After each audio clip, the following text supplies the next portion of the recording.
Ухаантай хүн ториод зогсдоггүй мөрөг гэж хэлдэг байсан. Яагаад? Ингэж бид хүүхдүүдээс дэлхийн өнцөг болон бүрд амьдран суудаг.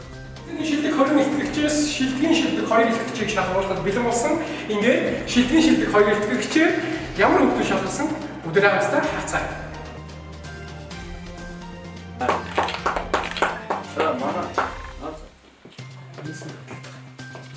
За энэ аврагын эсний аврагын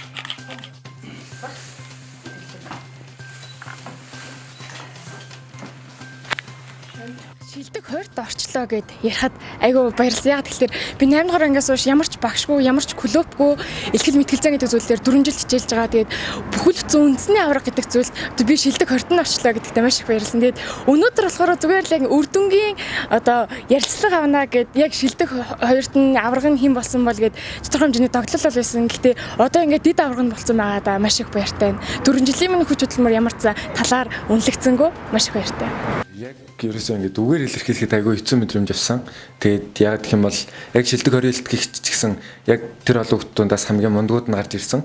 Тэгээд тэр хүүхдүүд дундаас дахиад яг ингээд үндэсний шилдэг илтгэгч болсон гэдгээ сонсоод ер нь бол айгүй их тогтолсон. Мундаг хүүхдүүдтэй өрсөлдсөн учраас тэгээд энэ маань бас надад айгүй тийм том урам зориг цааш тас айгүй гоё эрч хүч болж өгнө гэж итгэж байна.